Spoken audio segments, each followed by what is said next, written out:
तो इतिहास के सबसे महान और प्रभावशाली दार्शनिक मस्तिष्कों में से एक की इस आकर्षक खोज में स्वागत है। आज की इस चर्चा में हम सिर्फ कुछ पुरानी किताबों के इर्द गिर्द नहीं घूमेंगे। असल में हम एक बेहद सुंदर और वैचारिक रूप से समृद्ध दुनिया में कदम रखने जा रहे हैं। एक ऐसा साहित्यिक परिदृश्य जिसे प्राचीन यूनान के महान विचारक प्लेटो ने गढ़ा था। सच कहूं तो प्लेटो के विचार इतने जीवंत और आकर्षक हैं कि वे आज भी दुनिया के सोचने के तरीके को आकार देते हैं। हमारी ये चर्चा इस बात पर केंद्रित होगी कि कैसे ये रचनाएं केवल सिद्धांत नहीं हैं, बल्कि कला के सचमुच उत्कृष्ट नमूने हैं। ये एक बेहद रोमांचक और सुंदर सफर होने वाला है। अब जरा इस पर गौर करें। एक साधारण सा हस्तलिखित नोट्स का पन्ना लग रहा है ना। इस पर साफ लिखा है प्लेटो के प्रमुख ग्रंथ। एक पल के लिए तो ये किसी छात्र की नोटबुक का हिस्सा लगता है, लेकिन और ये सच में हैरान करने वाली बात है, इस साधारण सी सूची के भीतर जो नाम दर्ज हैं वे पश्चिमी दर्शन शास्त्र की पूरी नींव बनाते हैं। जरा सोचिए, कागज के एक छोटे से टुकड़े पर लिखी गई ये स्याही उन विचारों को दर्शाती है जिन्होंने हजारों सालों से मानव सभ्यता को दिशा दी है। कितना अद्भुत है ये। तो चलिए इसमें थोड़ा और गहराई से उतरते हैं। हम इन नामों को किसी सूखी और नीरस सूची की तरह बिल्कुल नहीं पढ़ने वाले।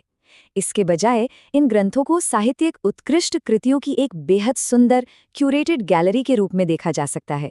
ये समझिए कि प्रत्येक ग्रंथ एक अलग कमरे की तरह है, जिसमें मानव जीवन, न्याय और सत्य के अलग अलग बेहद आकर्षक चित्र टंगे हैं।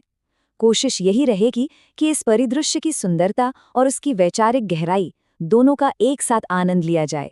समाज की नींव, राज्य और राजनीति। आइए इस वैचारिक गैलरी के पहले हिस्से में चलते हैं और देखते हैं कि प्लेटो ने सामाजिक संरचना, शासन और न्याय की कल्पना किस आकर्षक रूप में की थी। स्रोत सूची में सबसे ऊपर द रिपब्लिक, द स्टेट्समैन और द लॉज का जिक्र है। देखें, ये महज किताबें नहीं हैं, ये राजनीतिक चिंतन के 3 बेहद मजबूत स्तंभ हैं। द रिपब्लिक में न्याय की खोज की गई है, स्टेट्समैन में एक आदर्श शासक की परिभाषा तय की गई है और लॉज में समाज को जोड़ने वाले नियमों का बड़ा ही सुंदर ताना बाना बुना गया है। इन तीनों के जरिए प्लेटो ने एक सुव्यवस्थित समाज का एक बहुत ही सुंदर और जटिल खाका खींचा। सुकराती भावना, संवाद और बचाव। वैसे प्लेटो केवल एक राजनीतिक विचारक ही नहीं थे, वो एक समर्पित शिष्य भी थे। मूल सूची में सुक्रेटिक डायलॉग्स यानी सुकराती संवादों का स्पष्ट रूप से उल्लेख किया गया है। दर्शन को पेश करने का यह एक अत्यंत सुंदर और आकर्षक तरीका है। प्लेटो ने लंबे उबाऊ व्याख्यान नहीं लिखे, इसके बजाय उन्होंने नाटकों की तरह संवाद लिखे। यह एक ऐसा अनोखा साहित्यिक रूप है जहां गहरे दार्शनिक सवालों को सीधे भाषण से नहीं बल्कि बातचीत, तर्क वितर्क और पूछताछ के माध्यम से सुलझाया जाता है। इसे पढ़ते हुए बिल्कुल ऐसा लगता है जैसे हम भी उसी कमरे में बैठे उन महान विचारकों की चर्चा सुन रहे हों। अब सूची में मौजूद इन नामों को ही ले लीजिए। द अपॉलजी ऑफ द सुक्रात, मेनो, फीडो, गॉर्जियस और द सिम्पोजियम। ये केवल संवाद नहीं है, मेरा मतलब है ये मानवीय भावनाओं और नैतिकताओं के बेहद सुंदर चित्र हैं। स्रोत सूची में इन्हें प्रमुखता दी गई है। जैसे अपॉलजी में सुकरात का अपना बचाव है, जबकि सिम्पोजियम में प्रेम की प्रकृति पर एक बहुत ही सुंदर और आकर्षक चर्चा है। ये संवाद सुकराती पूछताछ के सार और मानवीय रिश्तों की जटिलता को सच में बेहद आकर्षक ढंग से पकड़ते हैं। मिथक का सौंदर्य, प्लेटो की लेखन शैली।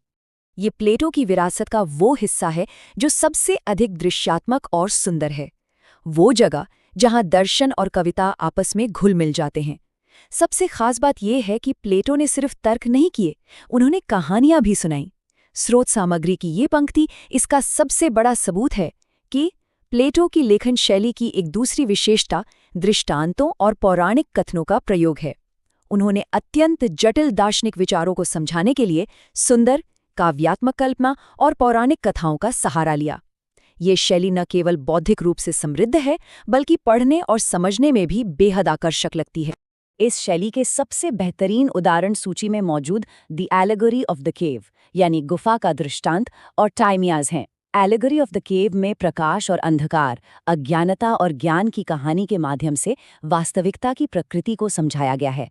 दूसरी तरफ टाइमियस ब्रह्मांड की रचना से जुड़ा एक गहरा पौराणिक आख्यान है। इन रचनाओं ने इन दार्शनिक अवधारणाओं को इतना जीवंत कर दिया है कि सदियों बाद आज भी ये दिमाग में एक बिल्कुल स्पष्ट और सुंदर चित्र बना पाते हैं। आखिर में जैसे ही इस सुंदर दार्शनिक यात्रा के अंत पर पहुंचते हैं, एक बेहद दिलचस्प प्रश्न सामने आता है। हजारों साल पहले लिखे गए ये प्राचीन दृष्टांत, मिथक और संवाद आज भी आधुनिक राजनीतिक और सामाजिक अवधारणाओं को समझने में कैसे मदद कर रहे हैं? प्लेटो की इन हस्तलिखित रचनाओं की सूची ने यह खूबसूरती से दिखाया है कि सुंदरता और गहरे विचार किस तरह एक साथ चल सकते हैं। इस चर्चा में शामिल होने और इन उत्कृष्ट रचनाओं की गहराई को सराहने के लिए शुक्रिया। आइए इन आकर्षक विचारों को अपने जहन में गूंजने दें और ये सुंदर दार्शनिक खोज यूं ही जारी रहे।